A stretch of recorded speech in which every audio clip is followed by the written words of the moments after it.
দাঁত ও মাড়ির সমস্যা আমাদের প্রাত্যহিক জীবনের এক যন্ত্রণাদায়ক অভিজ্ঞতা। এটি কেবল খাওয়ার আনন্দই কেড়ে নেয় না, বরং পুরো শরীরের সুস্থতায় নেতিবাচক প্রভাব ফেলে। নিচে দাঁতের ব্যথা ও মাড়ির সমস্যার কারণ, লক্ষণ এবং বিস্তারিত প্রতিকার নিয়ে আলোচনা করা হলো। চলুন শুরু করা যাক। দাঁতের ব্যথা ও মাড়ির সমস্যা, একটি বিস্তারিত গাইড। দাঁতের ব্যথা এবং মাড়ির রোগ যেমন জিঞ্জিভাইটিস বা পেরিওডন্টাইটিস অত্যন্ত সাধারণ কিন্তু অবহেলিত সমস্যা।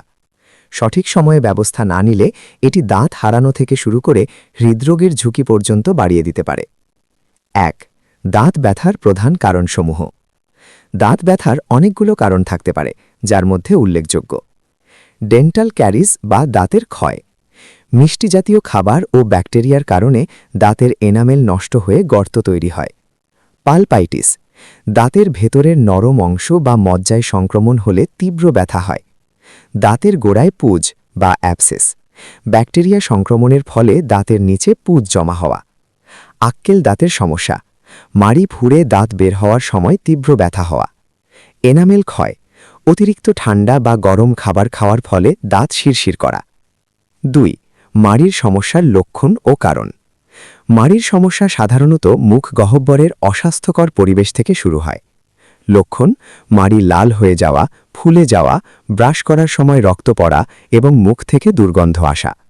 কারণ: প্লাক বা দাঁতের ওপর জমে থাকা জীবাণুর স্তর মাড়িতে প্রদাহ সৃষ্টি করে। এছাড়া ধূমপান, ডায়াবেটিস এবং ভিটামিন সি এর অভাব মাড়ির রোগ ত্বরান্বিত করে। ৩. দাঁতের ব্যথায় তাৎক্ষণিক ঘরোয়া প্রতিকার। যদি মাঝরাতে বা এমন সময়ে ব্যথা শুরু হয় যখন ডাক্তার পাওয়া সম্ভব নয়, তবে নিচের পদ্ধতিগুলো অনুসরণ করতে পারেন। লবণ গরম পানি। ১ গ্লাস কুসুম গরম পানিতে সামান্য লবণ মিশিয়ে কুলি করলে সংক্রমণের তীব্রতা কমে। লবঙ্গ বা ক্লোভ। ব্যথার জায়গায় একটি লবঙ্গ চেপে রাখুন অথবা লবঙ্গের তেল তুলোয় ভিজিয়ে লাগিয়ে রাখুন।